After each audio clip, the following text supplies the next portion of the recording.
ଥରେ ଅଘାସୁର କୃଷ୍ଣ ଏବଂ ତାଙ୍କ ସାଙ୍ଗମାନଙ୍କୁ ବଣରେ ଖେଳୁଥିବାର ଦେଖୁଥିଲା। ଅଘାସୁର ପୂତନା ଓ ବକାସୁରଙ୍କ ଛୋଟ ଭାଇ ଥିଲା। କୃଷ୍ଣ ତାଙ୍କ ଭାଇ ଓ ଭଉଣୀକୁ ମାରିଥିଲେ। କ୍ରୋଧରେ ଭରିଯାଇ ଅଘାସୁର ଭାବିଲା, ଏବେ ମୁଁ କୃଷ୍ଣଙ୍କୁ ତାଙ୍କ ସମସ୍ତ ସାଙ୍ଗ ଓ ବଛୁରୀ ମାନଙ୍କ ସହିତ ମାରିଦେବି। ସେହି ଦାନବ ଲମ୍ବା ହେବାକୁ ଲାଗିଲା, ଯାହା ପର୍ଯ୍ୟନ୍ତ ସେ ଏକ ବିଶାଳ ସାପ ହୋଇଗଲା।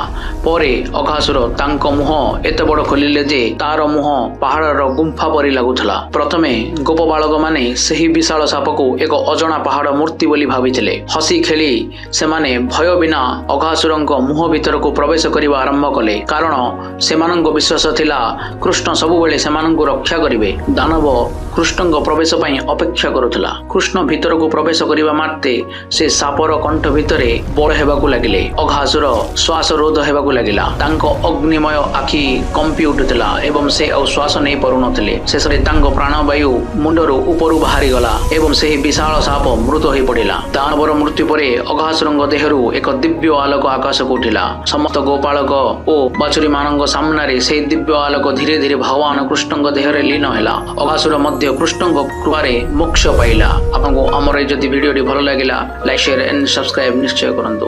ଜୟ ଶ୍ରୀକୃଷ୍ଣ।